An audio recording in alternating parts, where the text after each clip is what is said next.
그대로 나오잖아. 그러니까 부닭볶음면이 입만 매워야 되는데 이제 다 매운 거지. 음식과 그 과민성 대장증후군의 네. 상관관계가 어떤 연관성이 있는 건가요? 과민성 대장증후군이 아까 제가 앞서 말씀드렸던 것처럼 굉장히 다양한 원인에 의해서 나타나고 아직까지는 명확한 원인이 어떤 건지는 밝혀지지 않은 질환이기도 하고요. 근데 여러 이제 연구들을 살펴본 결과 음식하고 연관성이 굉장히 많다라는 여러 가지 결과들이 있습니다. 그래서 대표적으로는 기름진 음식들이거나 맵거나 또 밀가루, 뭐 유제품, 카페인 이런 것들이 이제 대표적으로 증상을 유발한다고 되어 있고요. 이 장내 세균에 의해 발효될 수 있는 그런 저분자 탄수화물, 우리가 흔히 먹는 뭐 빵이라든지 과자, 음료 같은 것들은 장내의 삼투압을 증가시켜서 가스를 유발을 하기 때문에 배변 양상의 변화를 만들게 됩니다. 그래서 사실은 과민성 대장증후군이 있으신 분들은 음식을 정말 까다롭게 잘 골라서 드셔야 되는 거는 맞습니다. 매운 중국 요리, 기름진 튀김 이런 거 섞여 있는 거 먹으면은 그러면 다음날 100%입니다. 혹시 과민성 대장증후군에 대해서 궁금하셨던 내용들이 있으세요? 굉장히 많으셨을 것 같은데.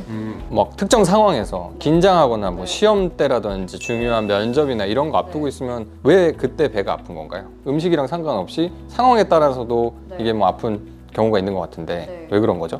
그러니까 이것도 아마 여러 가지 원인 중에 하나일 건데요. 이게 우리가 긴장을 하거나 스트레스를 받게 되면 분비되는 호르몬이나 어떤 신경전달 물질이나 자율신경계의 균형 같은 것들이 깨지면서 발생하는 이제 증상 중에 하나로 그런 배변 습관의 변화나 복통이나 이런 게 나타나는 걸로 지금까지는 알려져 있습니다.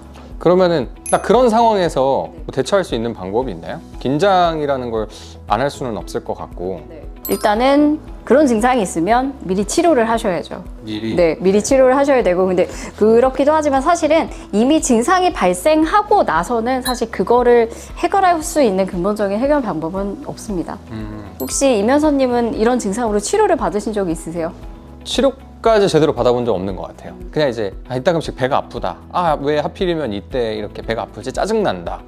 그리고 좀 화장실에 들락날락 뭐 이렇게 두세 차례 하게 되면은 피곤하다 이런 거거든요. 그러니까 일상생활에 불편을 주긴 하는데 이걸 안 고치면은 내가 제명에 못 죽겠다, 아니면 다른 뭔가를 도저히 할 수가 없다, 이런 정도는 아니었거든요.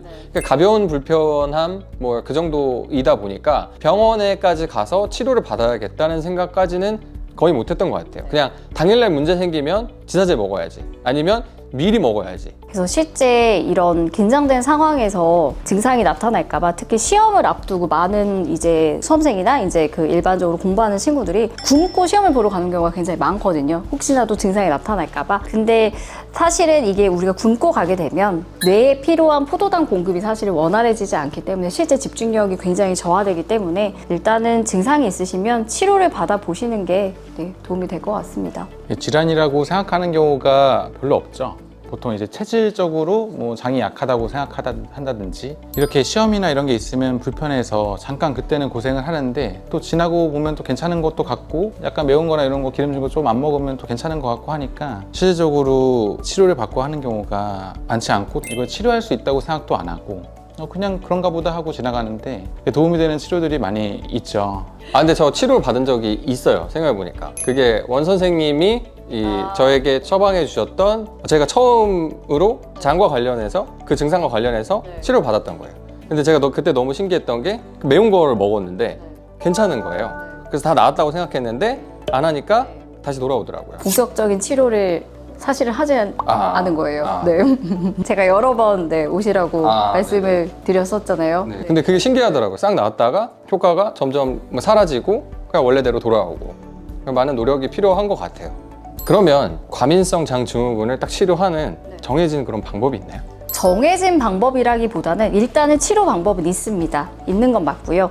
근데 이제 아까 앞서 제가 굉장히 다양한 원인들이 있다고 말씀을 드렸었잖아요. 그 중에서 조금 첫 번째로 꼽을 수 있는 게 생활 습관에 대한 것들인데, 그러니까 누구나 알다시피 좋은 음식 먹고 사실 좋은 환경에서 있으면 이런 증상이 나타나지는 않으실 텐데 그 생활 습관 자체를 바꾸시는 게 굉장히 일단은 힘드실 거예요. 그래서 일단은 해당 증상이 있는 경우에는 조금 더 세부적인 검사들을 통해서 어떤 원인에 의해서 이런 질환이 나타나는지를 파악을 해보고, 그거에 따른 치료 방법들은 있습니다. 요즘에는 사실은 그 장내 세균의 불균형, 그러니까 유해균이 굉장히 과다 증식하는 경우랑 장 면역에 대한 관심이 굉장히 높기 때문에 그런 거 플러스 이제 여러 가지 원인 교정을 하면 충분히 가능합니다. 그래서 언제 오실 건가요? 아, 네. 저 뭐 내일이라도 바로 와서 도핑을 제대로 한번. 제 장에는 쓰레기 같은 균들만 많은 거군요. 양아치 같은 균들만 가득 차 있는. 네, 죄송합니다. 여기까지 저희가 두 분을 모시고 과민성 장증후군에 대한 이야기를 해보았습니다. 오늘도 어딘가에서 고생하셨을 환자분들에게 조금이나마 도움이 되셨으면 좋겠습니다. 두 분도 오랜 시간 촬영하시느라고 노고 많으셨습니다. 시간 내서 아, 네, 도핑하러 오겠습니다. 쓰레기 같은 균들을 다 키워내고. 네, 여러분들도 불편하신 증상이 있으시면 언제든지 원스클리닉을 찾아주시면 좋겠습니다. 감사합니다. 감사합니다.